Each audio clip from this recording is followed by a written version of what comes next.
Buen día, que tengan un bendecido día del Señor.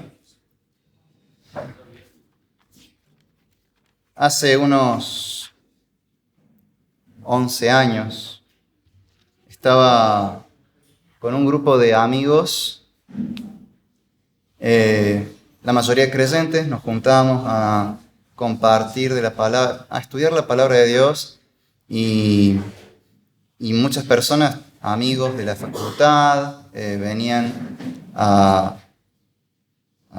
escuchar también. Comenzó como un grupo de creyentes que se juntaban simplemente para tener comunión y compartir de la Escritura, pero se fue sumando gente y fue también un modo de hacer evangelismo en la universidad. Y recuerdo que había un chico budista que estaba interesado en conocer un poco más a fondo el cristianismo. Y cuando conversábamos, en uno de los días que nos juntamos, después de haber tenido este tiempo de estudio de la palabra, tomamos un tiempo para comer y conversar, y este amigo budista dice, en base a lo que había aprendido en ese día de estudio bíblico, hizo una observación bastante oportuna, bastante realista de la realidad del cristianismo en general, y dijo así: nosotros los budistas seguimos las enseñanzas de nuestro maestro Buda. Los musulmanes, los maometanos, siguen las enseñanzas de su maestro Mahoma. Los judíos, la de sus rabinos. Pero no veo muchos cristianos siguiendo las enseñanzas de su maestro, el Cristo. Y es como una cachetada en la cara, pero es la realidad. En un país que se declara mayoritariamente cristiano, la verdad es que muchos cristianos no viven cristianamente. Y es que realmente ser cristiano significa seguir a Cristo, seguir sus enseñanzas, ponerlas en práctica, obedecer a Cristo. Es por eso que en esta mañana quiero que hablemos de algo que es esencial en la vida de todo cristiano, que es el discipulado. Vamos a abrir nuestras Biblias en el Evangelio según Juan, capítulo 1, versículos 19 al 51. Evangelio según Juan, capítulo 1, versículos 19 al 51. Dice así la palabra de Dios. Este es el testimonio de Juan cuando los judíos enviaron sacerdotes y levitas de Jerusalén a preguntarle: ¿quién eres tú? Y él contestó y no negó, pero confesó: yo no soy el Cristo.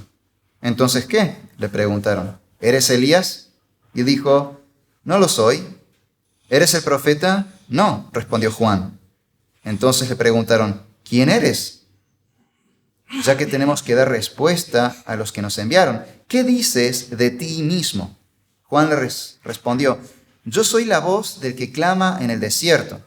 Enderecen el camino del Señor, como dijo el profeta Isaías. Los que habían sido enviados eran de los fariseos y le preguntaron: entonces, ¿por qué bautizas si tú no eres el Cristo, ni Elías, ni el profeta? Juan les respondió: yo bautizo en agua, pero entre ustedes está uno a quien ustedes no conocen. Él es el que viene después de mí, a quien yo no soy digno de desatar la correa de la sandalia. Estas cosas sucedieron en Betania, al otro lado del Jordán, donde Juan estaba bautizando. Al día siguiente, Juan vio a Jesús que venía hacia él y dijo: ahí está el Cordero de Dios que quita el pecado del mundo. Este es aquel de quien yo dije: después de mí viene un hombre que es antes de mí, porque era primero que yo. Yo no lo conocía, pero para que él fuera manifestado a Israel, por esto yo vine bautizando en agua. Juan también dio testimonio diciendo: he visto al Espíritu que descendía del cielo como paloma y se posó sobre él. Yo no lo conocía, pero el que me envió a bautizar en agua me dijo: aquel sobre quien veas al Espíritu descender y posarse sobre él, este es el que bautiza en el Espíritu Santo. Y yo le he visto y he dado testimonio de que este es el Hijo de Dios. Al día siguiente Juan estaba otra vez allí con 2 de sus discípulos, y vio a Jesús que pasaba y dijo: ahí está el Cordero de Dios. Y los 2 discípulos le oyeron hablar y siguieron a Jesús. Jesús se volvió y viendo que los seguían les dijo: ¿qué buscan? Y ellos le dijeron: Rabí, que traducido quiere decir maestro, ¿dónde te hospedas? Vengan y verán, les dijo Jesús. Entonces fueron y vieron dónde se hospedaba, y se quedaron con él aquel día, porque era como las 4 de la tarde. Uno de los que oyeron a Juan y siguieron a Jesús era Andrés, hermano de Simón Pedro. Él encontró primero a su hermano Simón y le dijo: hemos hallado al Mesías, que traducido quiere decir Cristo. Entonces lo trajo a Jesús. Jesús, mirándolo, dijo: tú eres Simón, hijo de Juan, tú serás llamado Cefas, que quiere decir Pedro. Al día siguiente Jesús se propuso salir para Galilea y encontró a Felipe y le dijo: sígueme. Felipe era de Betsaida, de la ciudad de Andrés y de Pedro. Felipe encontró a Natanael y le dijo: hemos hallado a aquel de quien escribió Moisés en la ley y también los profetas, a Jesús de Nazaret, el hijo de José. Y Natanael le dijo: ¿puede algo bueno salir de Nazaret? Ven y ve, le dijo Felipe. Jesús vio venir a Natanael y dijo de él: ahí tienen un verdadero israelita en quien no hay engaño. Natanael le preguntó: ¿cómo es que me conoces? Jesús le respondió: antes de que Felipe te llamara, cuando estabas debajo de la higuera te vi. Rabí, tú eres el Hijo de Dios, tú eres el Rey de Israel, respondió Natanael. Jesús le contestó: porque te dije que te vi debajo de la higuera, ¿crees? Cosas mayores que estas verás. También le dijo: en verdad les digo que verán al cielo abierto y a los ángeles de Dios subiendo y bajando sobre el Hijo del Hombre. Amén. Aquí encontramos primero el testimonio de Juan el Bautista de los versículos 19 al 34. Luego del 35 al 40 tenemos en qué consiste el discipulado. Y del 40 al 51 tenemos que los discípulos hacen discípulos para Cristo.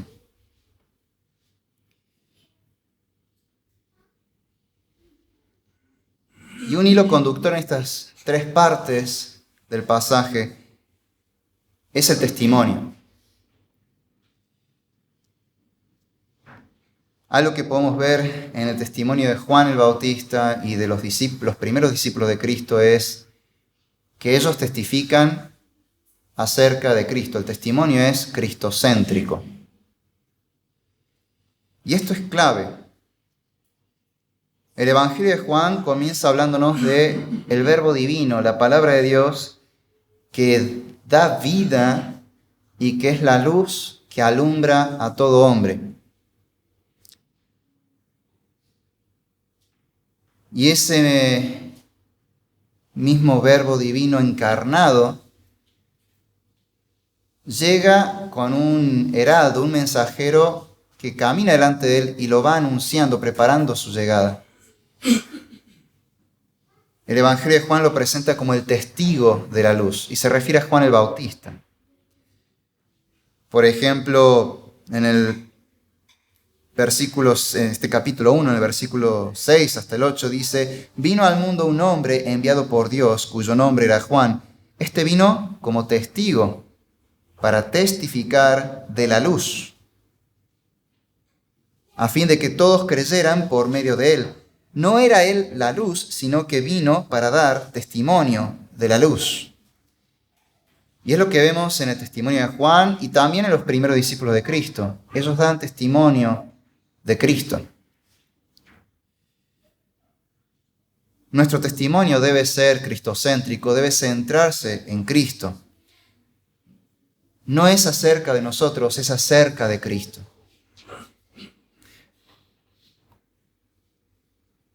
Algo que me gusta escuchar a veces es cómo fue la conversión de las personas. Cómo es que la gente llegó a conocer a Cristo.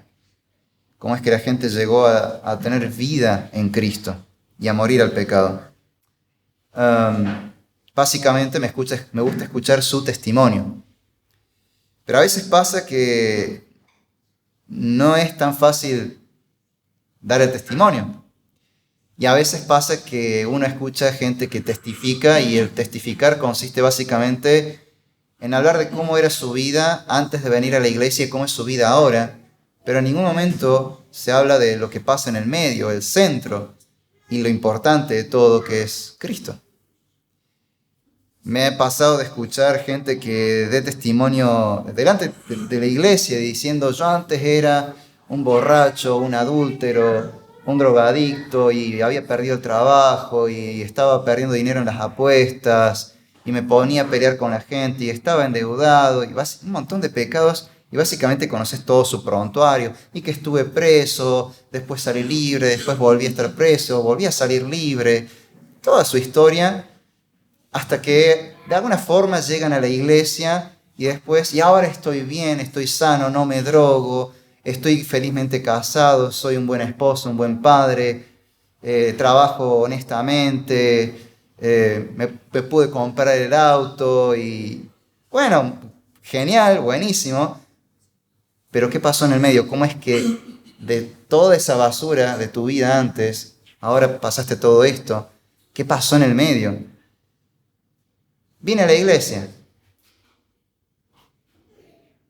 pero ¿qué tiene de especial eso? En las noticias a veces salen personas que van a la iglesia y cometen grandes crímenes. ¿Qué tiene de especial la iglesia? El testimonio queda completamente incompleto. No es testimonio en realidad. El verdadero testimonio es cristocéntrico. Nos habla de Cristo. No se trata de nosotros, es acerca del Señor. Nuestro deber es apuntar hacia Cristo. Y eso es lo que hace tanto Juan el Bautista como los discípulos. Me encanta cómo lo dice aquí en el versículo 20. Y él confesó y no negó, pero confesó. Le preguntan, ¿quién era él? ¿Por qué hacía lo que hacía? Y él no se pone a responder: yo soy tal cosa. Es más, al principio niega todo. ¿Eres el Cristo? No, no soy el Cristo, definitivamente. ¿Eres Elías? No. Bueno, sí lo era, pero él sabía que no era lo importante. Los judíos esperaban, porque la profecía lo decía, que antes de que llegara el Cristo, iba a llegar un mensajero, un profeta que prepararía al pueblo para arrepentirse, volverse a Dios y recibir al Mesías, al Cristo, al Salvador. Y se usa la figura del profeta Elías, ese gran profeta que había guiado al pueblo al arrepentimiento cuando el pueblo de Israel estaba completamente apartado e iba a adorar a Baal y a otros ídolos y perseguían a los que se mantenían fieles al Señor. Y apareció este profeta fiel al Señor que proclamó fielmente la palabra de Dios en un tiempo tan crucial de crisis y logró que muchos judíos volvieran al Señor. Los profetas anunciaban que volvería a haber un hombre como Elías, que haría exactamente lo mismo. Volvería a todos a Dios con la predicación de la palabra, la predicación fiel. Y pensaron quizás este Juan sea Elías. Y sí, lo es el cumplimiento de esa profecía. Pero a Juan no le interesa decir: mírenme, soy Elías. Por eso niega: ¿eres Elías? No, no lo soy. ¿Eres el profeta? Se refiere al profeta del que había hablado Moisés en la ley, que es nada más y nada menos que Cristo mismo. El sello de todos los profetas, el Mesías que viene a traer la palabra de Dios y la correcta enseñanza de la palabra de Dios. Dice: no soy ese profeta. No le interesa ser el centro de atención. Podría haber corregido y decir, miren, no soy esto, soy aquello, pero no lo dice. Hasta que le preguntan, ¿qué dices de ti mismo? Y ahí responde, pero responde poniendo el centro en aquel que ha de venir. Yo soy la voz que anuncia a alguien más que viene. Soy la voz en el desierto que clama, enderecen el camino del Señor. En otras palabras, arrepiéntanse y vuelvan al Señor. Y luego dice, entre ustedes está uno a quien ustedes no conocen. Él es el que viene después de mí, a quien yo no soy digno de desatar la correa de las sandalias. Dice, yo no soy importante, no soy digno. Miren al que viene, al que yo estoy anunciando. Él está poniendo el centro en Cristo. Está haciendo que todos miren hacia Cristo. Y es muy explícito cuando después Cristo aparece y Él anuncia 2 veces de forma insistente, ahí está el Cordero de Dios. Ahí está aquel de quien yo les hablaba.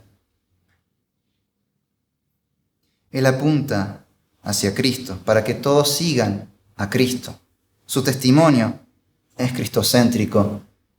Su testimonio busca que las personas se rindan al Señor, lo sigan a Él y lleguen a la vida eterna.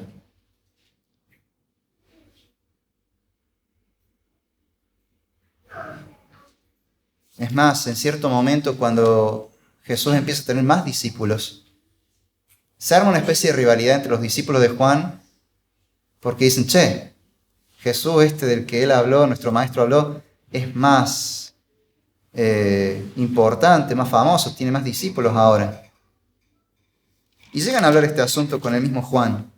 En Juan capítulo 3, versículos 22 al 30 leemos, después de esto Jesús vino con sus discípulos a la tierra de Judea y estaba allí con ellos y bautizaba. Jesús también bautizaba en Enón, cerca de Salim, o sea, también en Judea. El barrio es demasiado chico para los dos, diría un pandillero, ¿no? Porque allí había mucha agua y muchos venían y eran bautizados, porque Juan todavía no había sido puesto en la cárcel. Surgió entonces una discusión entre los discípulos de Juan y un judío acerca de la purificación. Vinieron a Juan y le dijeron, Rabí, mira, aquel que estaba contigo al otro lado del Jordán, de quien diste testimonio, está bautizando y todos van a él. Te está robando seguidores. Juan le respondió, ningún hombre puede recibir nada si no le es dado del cielo. Ustedes mismos me son testigos de que dije, yo no soy el Cristo, sino que he sido enviado delante de él para preparar el camino para que después otros sigan a Cristo. El que tiene la novia es el novio, pero el amigo del novio que está allí y lo oye se alegra en gran manera con la voz del novio. Y por eso este gozo mío se ha completado. Es necesario que Él crezca y que yo disminuya. Así debe ser nuestra vida cuando testificamos de Cristo. Es necesario que Cristo crezca y que nosotros disminuyamos. No debemos ser la estrella del testimonio. Cristo es esa estrella. El testimonio es acerca de Cristo, no es acerca de nosotros. Es acerca de quién es Él y de lo que Él ha hecho.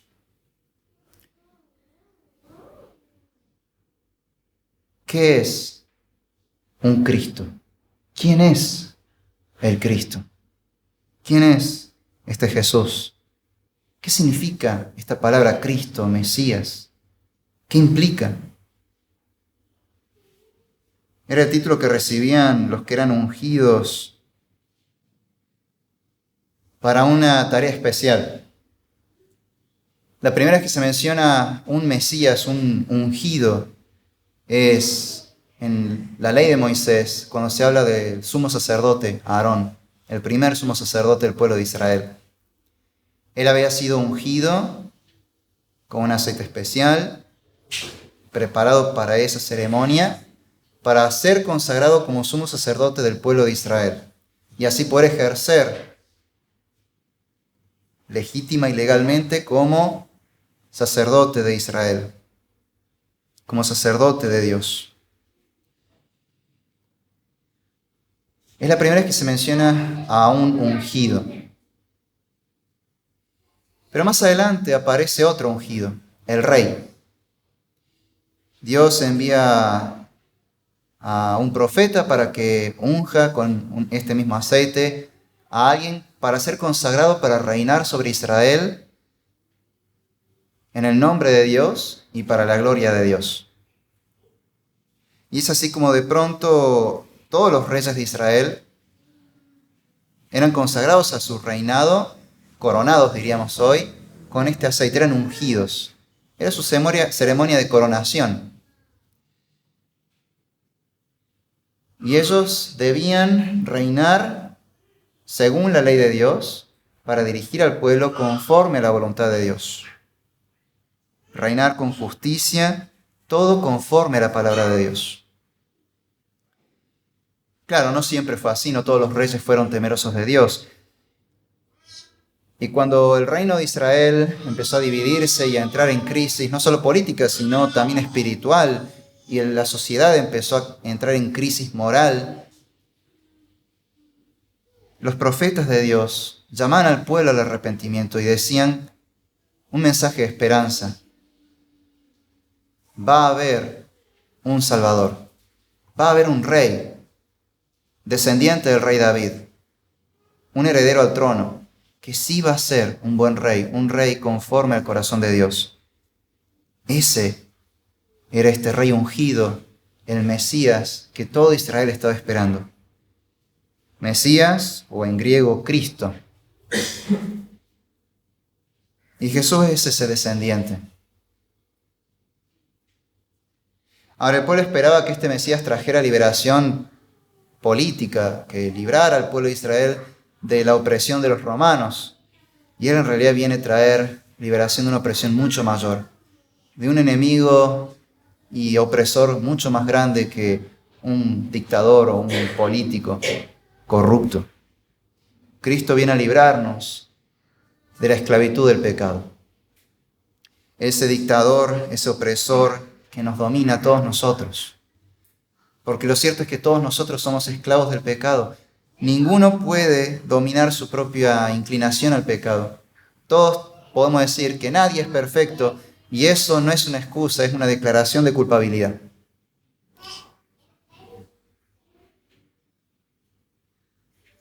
Y por eso somos merecedores del castigo de Dios.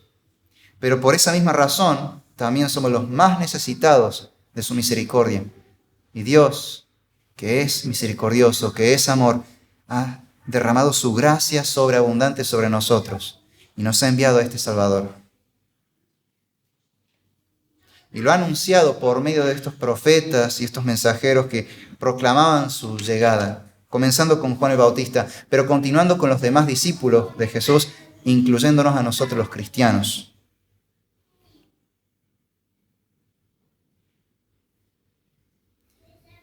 Me encanta cómo lo dice el apóstol Pablo en 1 Corintios. Nosotros no nos predicamos a nosotros mismos, sino que predicamos a Jesucristo y a este crucificado. El mensaje del cristianismo no tiene sentido si no hablamos de Cristo. Y si lo que sea que digamos acerca de Cristo no tiene sentido si nos olvidamos de lo que Él hizo en la cruz. Cristo murió por nuestros pecados. Éramos nosotros los que debíamos morir y recibir el castigo, pero Él ocupó nuestro lugar. Él recibió el castigo que nosotros merecíamos, para que nosotros pudiéramos recibir la bendición de Dios, que no la merecíamos, pero Cristo sí, porque sí obedeció perfectamente a Dios. Su obediencia, su justicia y toda la bendición que Él merecía, nos la da a nosotros, que hemos creído en Él y nos hemos arrepentido de nuestros pecados. Pero va más allá. Cuando Cristo nos libera de nuestro pecado y nos reconcilia con Dios y nos trae el perdón, también transforma nuestra vida, nos da una nueva vida. Una nueva vida, como dice Romanos, capítulo 5 al final, que tenemos una nueva vida en Cristo para Dios. Por medio de Cristo tenemos una nueva vida y ya no la vivimos para nosotros ni para el pecado, la vivimos para Dios, para la gloria de Dios. Es una vida transformada.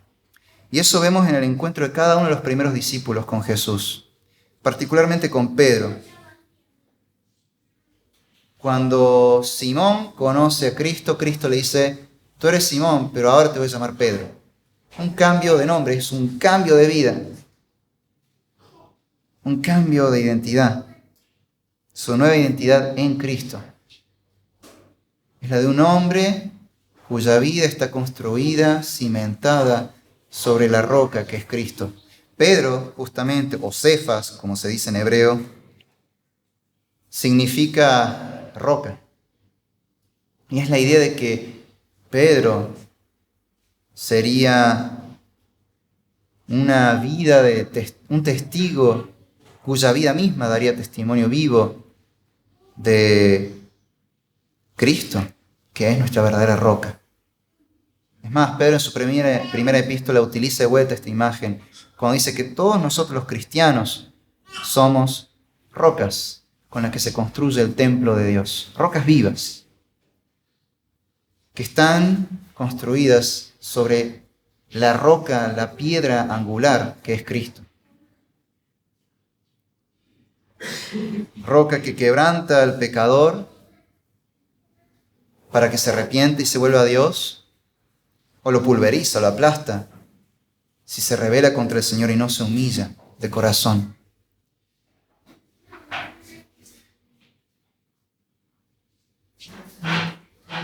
Ese es Cristo. Y Juan el Bautista está testificando acerca de Cristo y está haciendo que todos lo sigan a Él. Nuestro testimonio también debe ser cristocéntrico. Debe ayudar a las personas a ir a Cristo. Debe apuntar a Cristo. Lo segundo que vemos es en qué consiste el verdadero discipulado.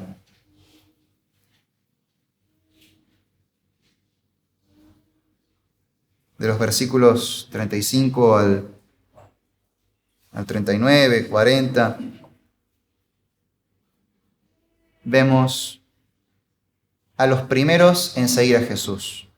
Al día siguiente, Juan estaba otra vez allí con 2 de sus discípulos y vio a Jesús que pasaba y dijo: ahí está el Cordero de Dios. Y los 2 discípulos le oyeron hablar y siguieron a Jesús. Jesús se volvió y viendo que los seguían, les dijo: ¿qué buscan? Ellos le dijeron: Rabí, o sea, nuestro maestro. ¿Dónde te hospedas? Vengan y verán, les dijo Jesús. Entonces fueron y vieron dónde se hospedaba y se quedaron con él aquel día, porque eran como las 4 de la tarde. ¿En qué consiste el verdadero discipulado? ¿Qué significa ser un discípulo de Cristo? Que es otra manera de decir cristiano. Un cristiano es un discípulo de Cristo. ¿Qué significa ser discípulo de Cristo? Aquí lo vemos. Significa pasar tiempo con el Maestro, aprender del Maestro. Pero aprender no solamente escuchando al Maestro, sino viendo cómo Él practica lo que enseña. Y esto es maravilloso porque están viendo al Verbo de Dios, la palabra de Dios encarnada, hecho un ser humano que vive la palabra de Dios. Están viendo la palabra de Dios caminando entre ellos. Y van a verlo, vivir cómo se vive la palabra de Dios.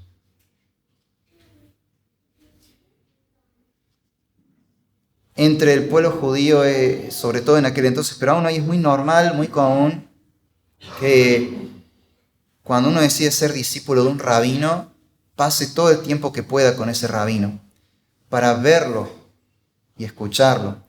La idea de escucharlo, bueno, es aprender de él, implica escuchar, pero el centro también está en verlo, porque hay que ver cómo se hace lo que se enseña. ¿Cómo es que el maestro lo hace? A ver, y aprenden del ejemplo. El famoso observa y aprende. Hasta había un dicho en la antigüedad, que era que uno estaba tan cerca del maestro que se empapaba del polvo que levantaban los pies del maestro cuando caminaba. Estabas tan cerca, caminabas tan cerca de tu maestro, que te impregnabas con el polvo que levantaban los pies de tu maestro mientras andaba, mientras caminaba. Y esta idea de andar no es solo de caminar literalmente, es la idea de cómo anda en el camino de Dios. De hecho, Dios en su palabra muchas veces usa la figura del camino para hacer referencia a la idea de vivir lo que Él ordena. Y nos llama a mirar cómo andamos, cómo estamos caminando. Y que en nuestro andar con Cristo no nos apartemos ni a la derecha ni a la izquierda, que no nos desviemos del recto modo de andar, de la correcta manera de vivir la palabra de Dios. Esta imagen de andar con el Maestro era aprender del Maestro cómo se vive la palabra de Dios. Por eso decían, queremos seguirte, escucharte y ver dónde vives. Y aprovechan y se quedan con Él. Y al quedarse con Él vieron muchas cosas. Vieron cómo es que Cristo vivía la palabra de Dios. Seguramente lo vieron cómo era en el trato con su familia en casa. Seguramente vieron cómo era el Señor al momento de dar gracias por los alimentos. Seguramente vieron cómo el Señor daba gracias a Dios después de haber comido, porque Dios lo había sustentado y satisfecho. Seguramente vieron cuando Cristo oró antes de dormir, bendiciendo a Dios por el descanso que Dios le estaba por dar.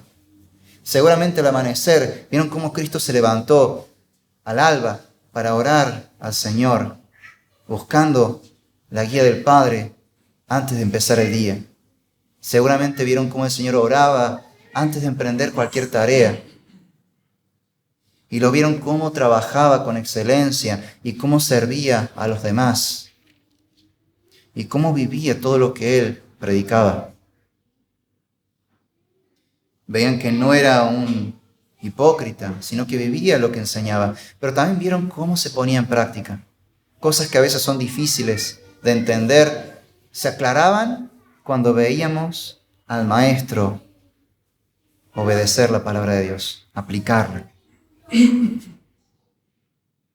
Tengo un amigo que en pandemia se comunicaba mucho conmigo por teléfono y hablábamos mucho acerca de la palabra de Dios.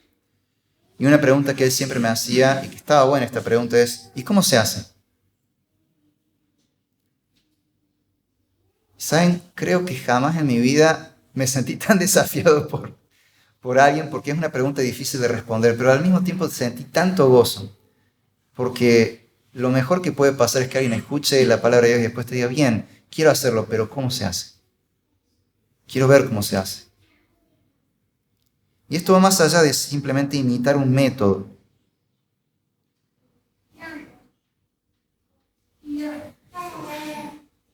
Implica seguir el buen ejemplo. De hecho, en la época medieval había un libro muy bueno que se llama Imitación de Cristo. Un libro que enseña cómo es la vida piadosa. Y ya el título te lo dice todo. Imitación de Cristo. Es vivir como Él. Es seguir sus pisadas. Es andar como Él anduvo. Pedro nos dice que, entre otras cosas, Cristo vino para darnos ejemplo, para que sigamos su ejemplo, sus pisadas. Juan, en su primera epístola, en el capítulo 2, versículo 6, uno de mis versículos favoritos, dice: el que dice que permanece en Él, o sea, en Cristo, debe andar como Él anduvo. Debe vivir como Cristo vivió. Y Pablo nos exhorta a andar en imitación de Cristo, imitando su amor y su santidad.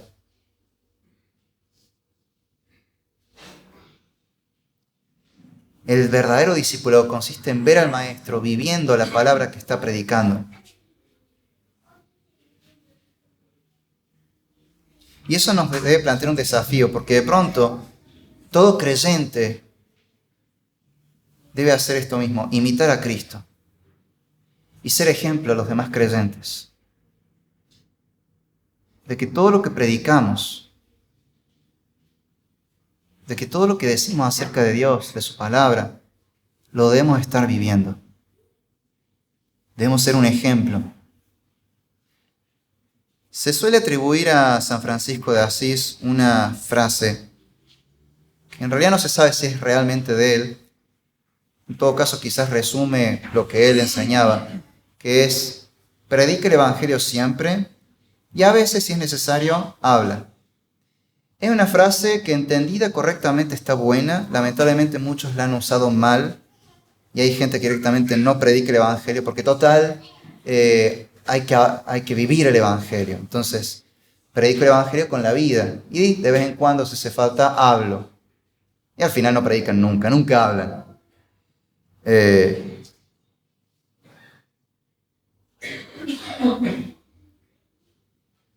realidad lo que está diciendo esa frase es que predicamos el Evangelio todo el tiempo, no solamente cuando hablamos el Evangelio, sino también cuando vivimos el Evangelio, cuando obedecemos la palabra de Dios.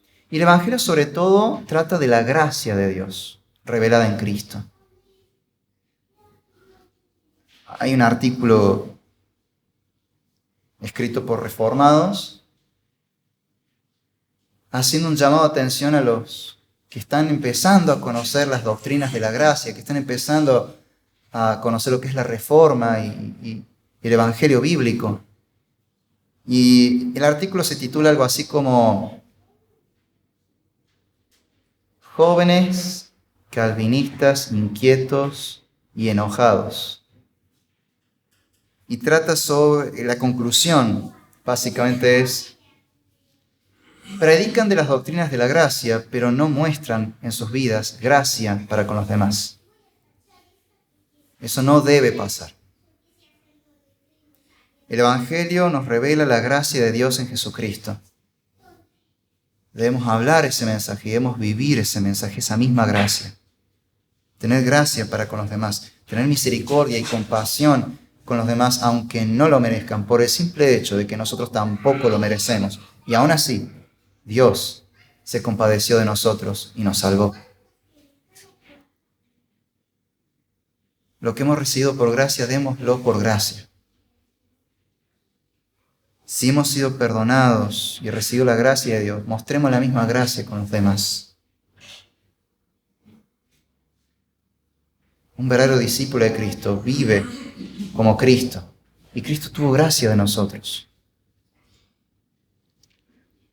Prediquemos el mensaje de Cristo, el Evangelio de la gracia de Dios, con la misma gracia del Señor.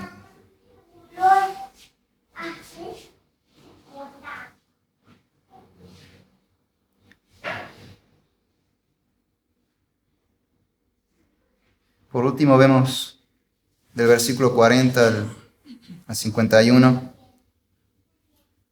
que los discípulos de Cristo somos discípulos que hacen más discípulos para Cristo. De vuelta, el centro no somos nosotros. No es que, miren, tengo mis discípulos.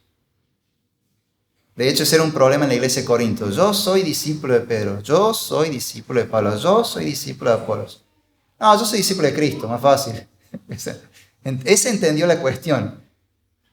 Los demás no tanto.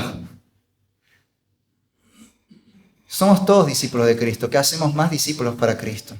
Lo que los discípulos hicieron al momento de conocer a Cristo fue buscar gente y decirles: vengan, háganse discípulos de Cristo, hemos hallado al Salvador.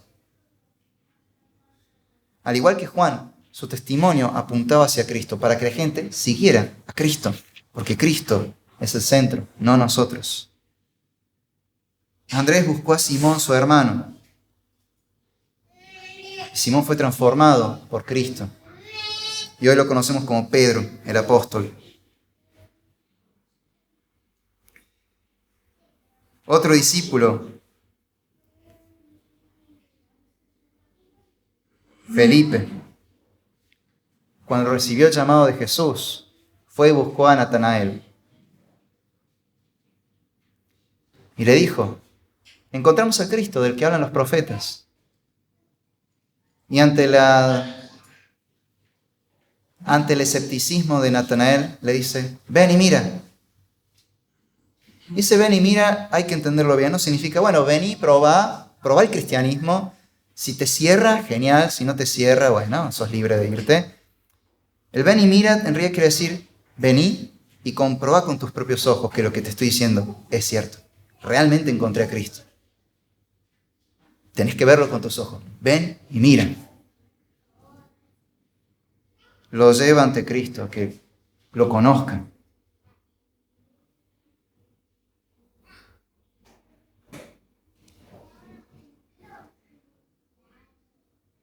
Y Natanael queda maravillado. Y entonces Cristo hace una referencia a esto de ver. En verdad les digo que verán el cielo abierto y a los ángeles de Dios subiendo y bajando sobre el Hijo del Hombre. Es una referencia a la escalera de Jacob en Génesis. Cuando Jacob huía de su hermano Esaú, que lo quería matar, y se va fuera de Israel, hacia Mesopotamia, a la tierra de donde venían sus ancestros, donde tenían unos parientes, en el camino, en Betel, todavía en Israel, se detiene. Y tiene un sueño. Y Jacob sueña con que había frente a él una escalera hasta el cielo. Y los ángeles bajaban del cielo sobre él a través de esa escalera. Subían y bajaban por esa escalera. Es una referencia a esa visión. Y lo que Cristo está diciendo, ustedes van a ver al judío por excelencia.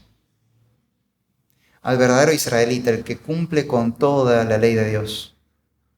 Al Hijo del Hombre, al Mesías. Y van a ver cómo los ángeles de Dios suben y bajan sobre él. Van a ver que de verdad yo soy el Mesías y traigo la redención. Eso es lo que les dice Cristo.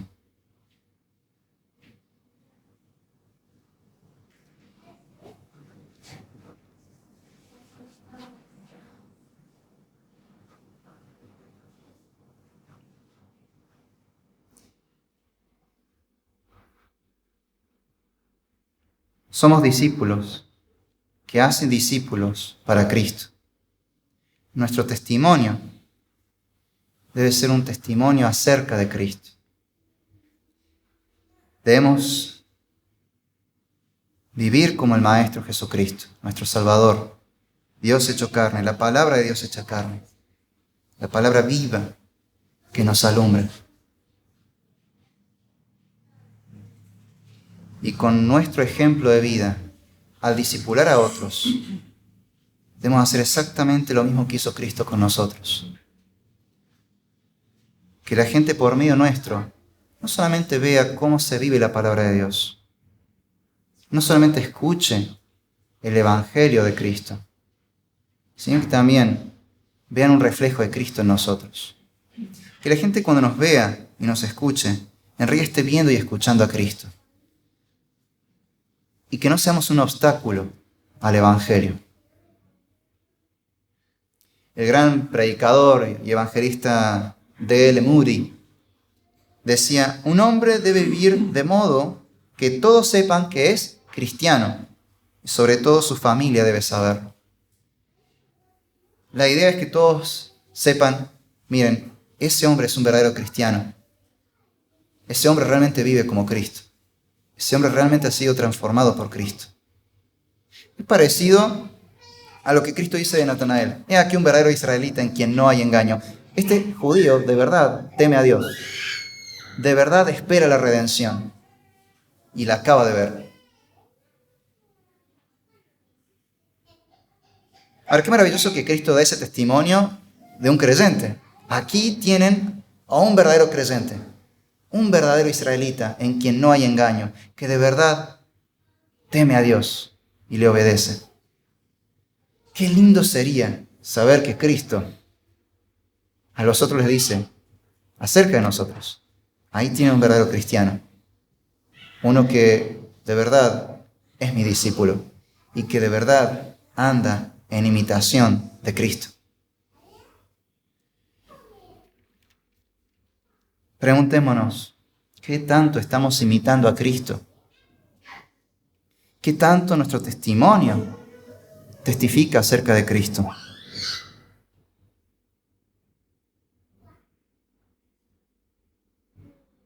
Y hermanos, como discípulos de Cristo, nuestro deber es hacer más discípulos para Cristo. Implica hacer evangelismo e implica enseñarles la palabra de Dios a las personas, a los nuevos creyentes, empezar a discipularlos, empezar a enseñarles a vivir la palabra de Dios. Porque el mensaje del Evangelio nos da la vida, pero también nos enseña cómo vivir esa vida nueva. Es necesario discipular. Y que nuestro discipulado sea como este discipulado que tuvieron los primeros discípulos, que querían ver dónde vivía el Señor, cómo vivía el Señor, e imitarlo. Porque no era solamente escuchar la palabra de Dios, sino ver cómo se vive la palabra de Dios y ponerla en práctica de inmediato. Seamos esa clase de discipuladores. Andemos en imitación de Cristo.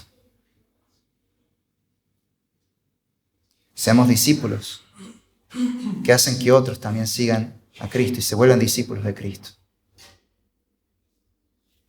Oremos. Señor Dios,